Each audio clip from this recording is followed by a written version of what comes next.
beautiful. Well, during the Lenten season, we're following Jesus, a journey that will take him, of course, to Jerusalem into the final week of his life, his arrest and his crucifixion. And along the way, through Lent, we are watching, we are listening, we are learning just as his original disciples did as we follow him to Jerusalem. And the things that we observe, the things that we hear, are echoed, I think, in a modern-day disciple that many of us are familiar with, Fred Rogers. Fred Rogers, an ordained Presbyterian minister who lived out Jesus' core teachings that helped children grow and learn and wonder and develop. So last week we started this series. We spent some time with Jesus' great parable of the story of the Good Samaritan. And that really got me to thinking, what if the whole of Fred Rogers' work really was an invitation to embody that story that Jesus told? What if Mr. Rogers was, after all, over and over again, offering a model of what it looks like to be a good neighbor, to love our neighbors as we love ourselves? This week we encounter Jesus as he is teaching in the temple courtyard. And as he sits there teaching, he is interrupted by some Pharisees. They're riled up about something, and they ask Jesus to weigh in. And it seems as if the anxiety is really running high. And depending on how Jesus might answer, the crowd could erupt into something quite ugly. I'm going to read today from the Gospel of John, the 8th chapter, the first 11 verses. Early in the morning, Jesus came again to the temple. All the people came to him, and he sat down and began to teach them.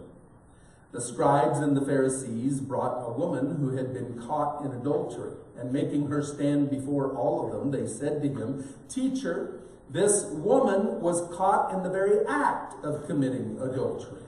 Now, in the law of Moses commanded us to stone such women. Now, what do you say?" They said this to test him so that they might have some charge to bring against him. Jesus bent down and wrote with his finger on the ground. When they kept on questioning him, he straightened up and said to them, "Let anyone among you who is without sin be the first to throw a stone at her." And once again he bent down and wrote on the ground. And when they heard it, they went away, one by one, beginning with the elders. And Jesus was left alone with the woman standing before him. And Jesus straightened up and said to her, "Woman, where are they? Has no one condemned you?" And she said, "No, sir." "No one, sir." And Jesus said, "Neither do I condemn you. Go your way, and from now on, do not sin again." In each episode of Mr. Rogers' Neighborhood, as it begins, the camera passes through a model neighborhood before it stops and focuses in on a single house, supposedly to be Mr. Rogers' house.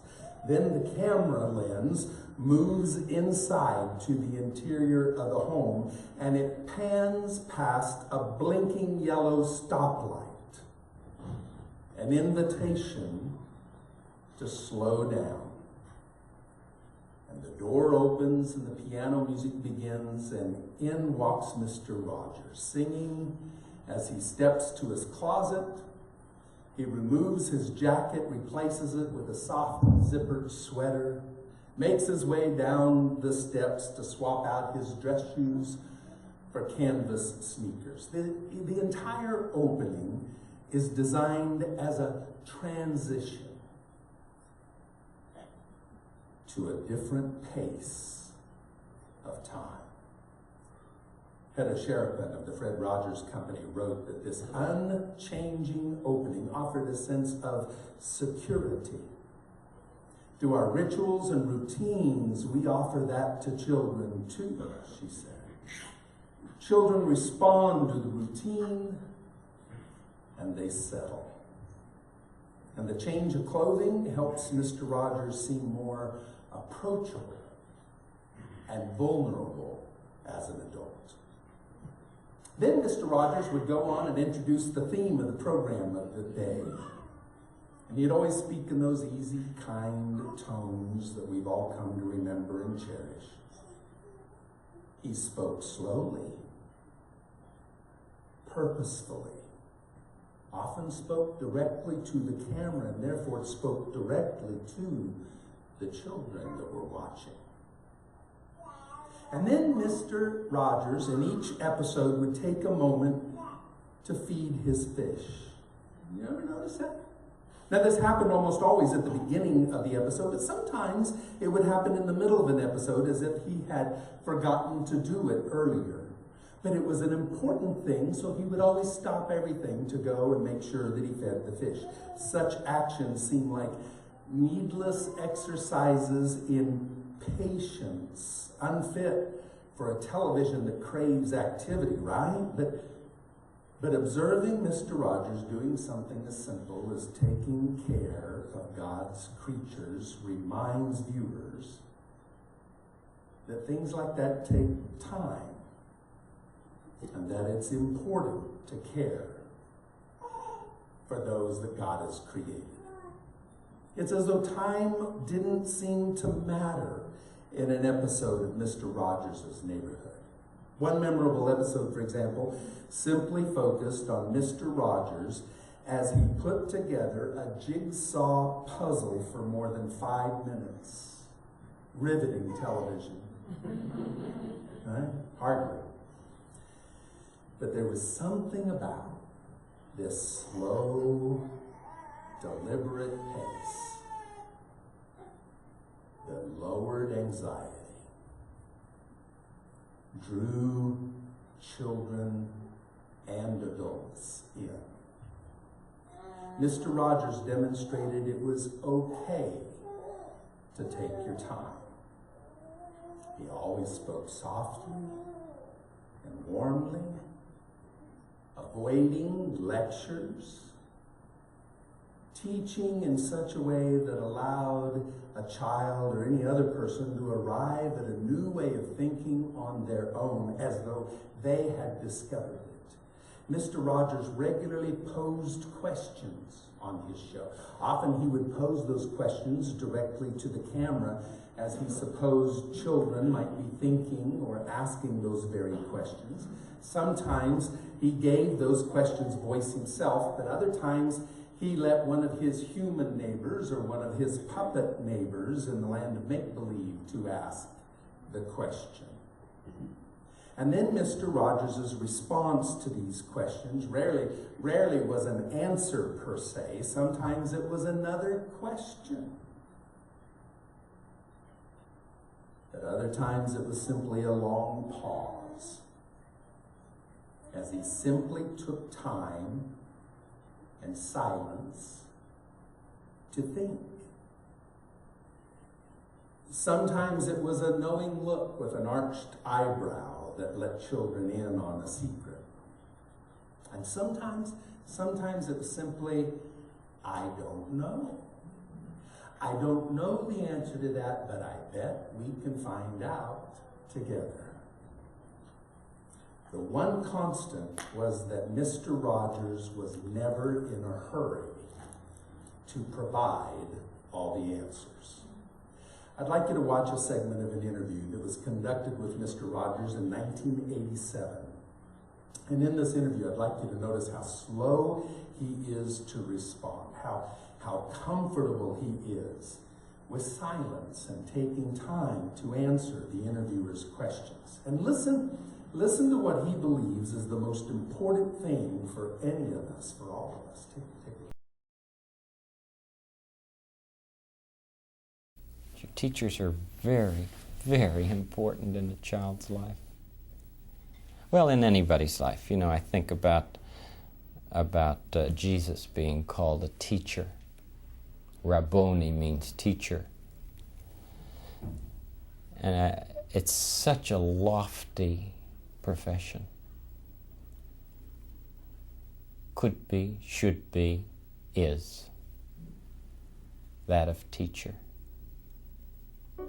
Imagine giving what you have learned to somebody else. There have been people who have given me the compliment of being a teacher, and I take that as a very big compliment. And if students, well, I don't know whether kids realize how important they are to teachers. Without their students, teachers would not be teachers. Without kids who want to watch the neighborhood, I would not be a television artist.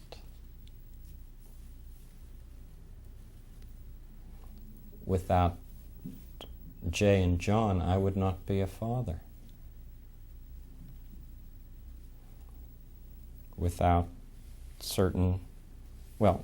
without a friend, I would not be a friend. All of the relationships in life that are so enhancing to who we are. You know, I think everybody longs to be loved and longs to know that he or she is lovable. And consequently, the greatest thing that we can do is to help somebody know that they're loved and capable of loving.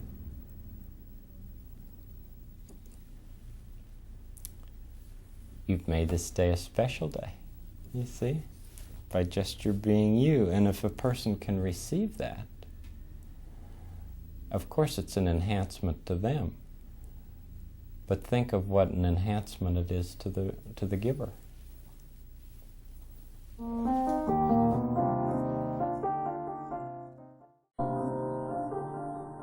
The greatest thing that we can offer to someone else is to let them know that they are loved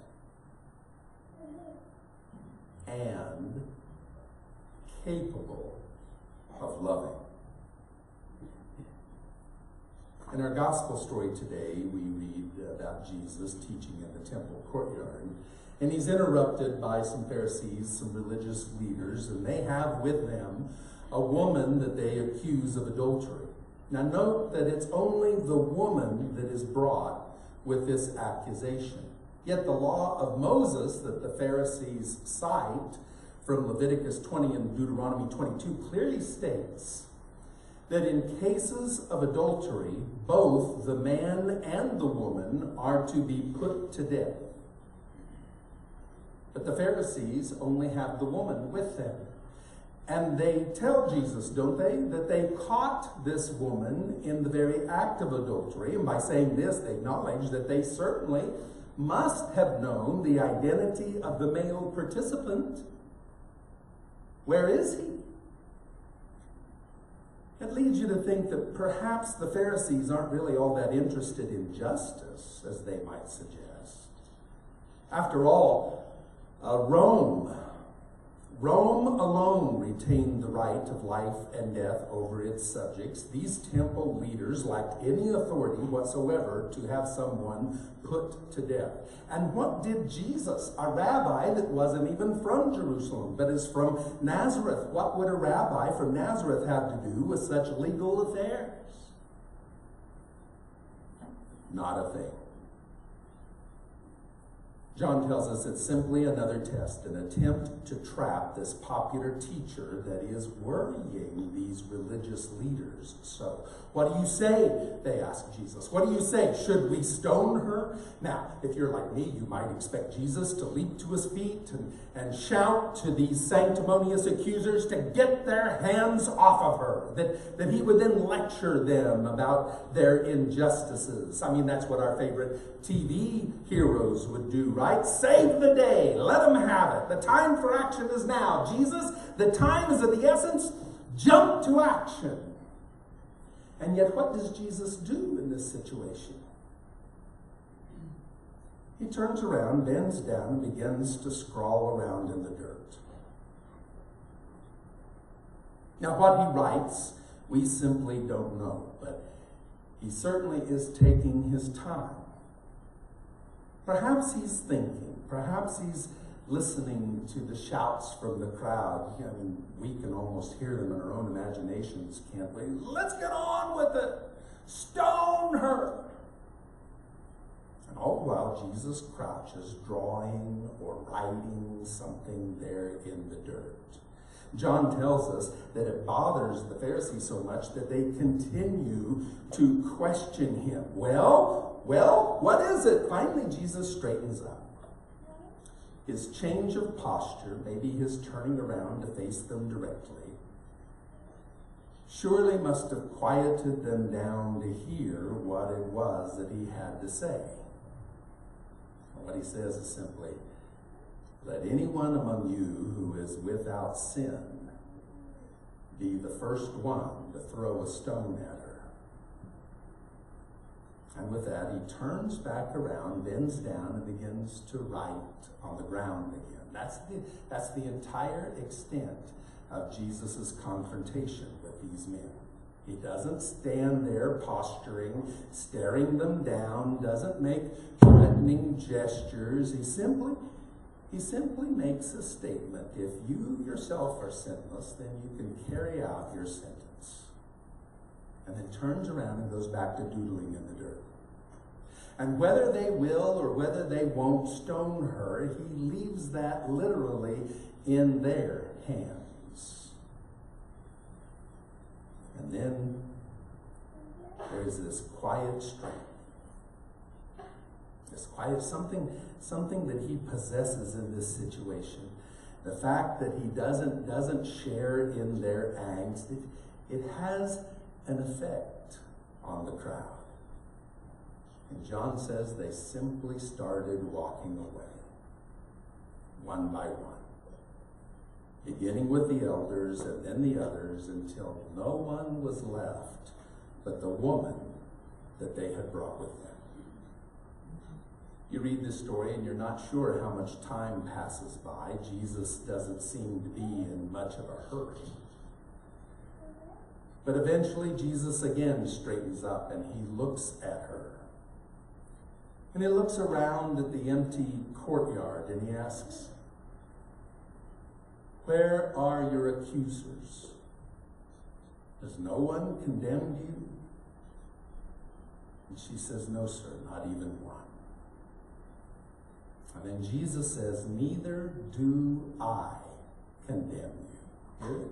Neither do I. With his words, she receives what we all receive from Christ. When we expect only judgment, we receive grace and love,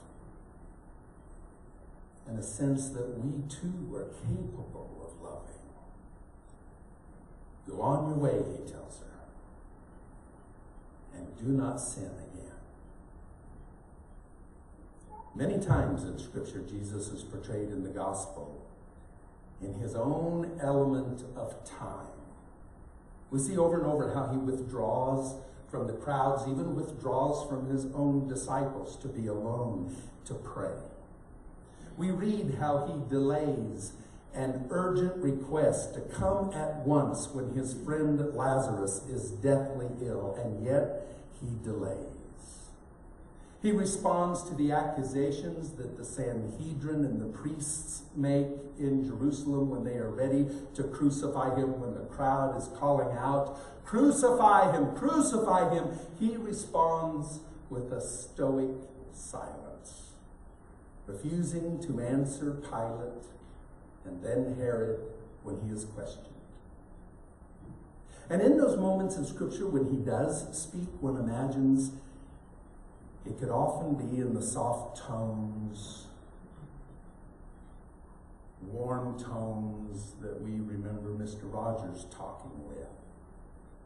In those one-on-one conversations like the one that he has with Nicodemus, who comes in the dead of night to find out who he is.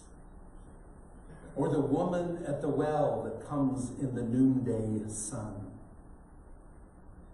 Or his disciples as he says to them simply, peace I leave you. My peace I give to you. I do not give as the world gives. Do not let your hearts be troubled. And do not let them be afraid. You can almost hear the voice of Fred Rogers reminding his smallest disciples that he cares about them, bringing a sense of security and safety in their most anxious moments. It's a quiet strength that has a powerful effect on people.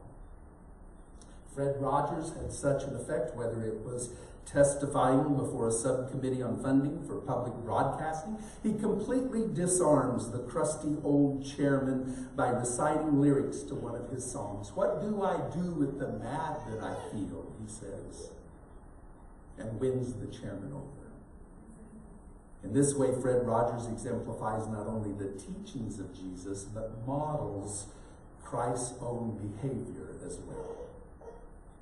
And it seems to me in a world that is increasingly amplifying the loudest voices, thriving on confrontation and disagreeable disagreement, how might we slow down the pace of our words, soften our own voices, take a pause, maybe even several moments of silence to give ourselves room for a thoughtful response rather than a rash reaction. I believe Mr. Rogers learned how to do those things from Jesus that became effective behavior.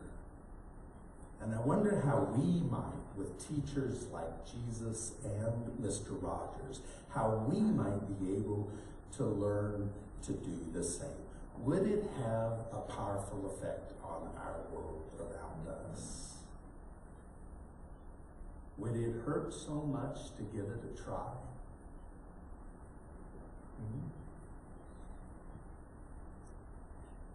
Through this series, we have more core principles of Mr. Rogers to learn from in the weeks ahead. Next week, we're going to discuss one of Mr. Rogers' best-loved sayings. He says, "It's you I like, and I like you just the way you are." And we'll see where in some of the story of Jesus that he might have come around to thinking that way. I hope you'll be with us next week. Let's stand together as we